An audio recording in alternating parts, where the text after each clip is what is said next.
quand la femme de Potiphar a accusé Joseph de tentative de viol, Joseph a dit, mais Dieu, tu m'as oublié. Dieu dit, je suis en train de faire une œuvre que tu ne sais pas. Je te fais avancer par un problème que j'ai créé dans le problème de ta vie. Quand il est arrivé en prison, et il arrive en prison, il va solutionner un rêve. Et il pense que c'est par là que Dieu va le faire. Dieu dit, j'ai des méthodes que tu ne connais pas. Je te fais avancer par les méthodes des problèmes. Je crée des problèmes dans tes problèmes pour solutionner tes problèmes.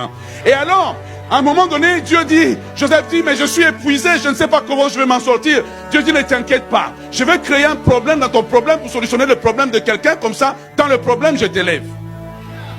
Ok, donc il s'en va chez Pharaon, il crée un problème chez Pharaon, la solution est dans la prison, Pharaon ne peut pas rentrer dans la prison, Pharaon arrive à la prison et dit, donnez-moi un numéro de matricule, j'ai besoin de raconter la personne qui peut solutionner mon problème, mais la personne qui peut solutionner mon problème est dans le problème que moi je peux solutionner. Deux problèmes se rencontrent et c'est lui qui peut emmener toute chose à la perfection.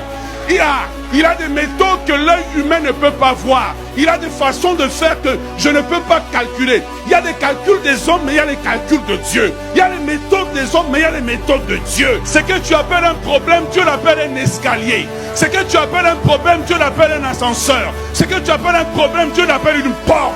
Ce que tu appelles un problème, ce que tu appelles une prison, Dieu l'appelle la porte de sortie. Tu vois le problème quand Dieu te fait la promesse? Il ne montre pas ta date d'expiration au diable. Le diable travaille, mais il ne sait pas qu'il est en train de t'ouvrir des portes. Tes ennemis travaillent, mais ils ne savent pas qu'ils sont en train de t'ouvrir des portes. Tes ennemis travaillent, mais ils ne savent pas qu'en réalité, ils sont en train de t'ouvrir des portes. Tu n'as pas encore expiré. Tu n'es pas encore fini. Tu n'es pas encore usé. Tu n'es pas encore fatigué. Tu n'es pas encore fatigué. Dieu n'a pas encore dit le dernier mot sur la citadelle. Dieu n'a pas encore dit le dernier mot sur ta vie. Dieu n'a pas encore dit le dernier mot sur tes circonstances.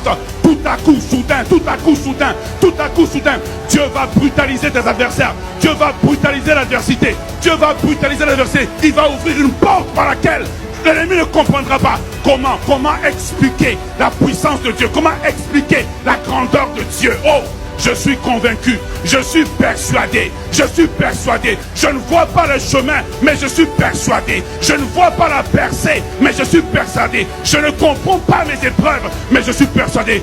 Tu sais pourquoi je suis persuadé? Parce que derrière moi, il y a celui, l'Éternel des armées, l'Éternel puissant dans les combats, le vaillant héros, le lion de la tribu de Juda. Oh!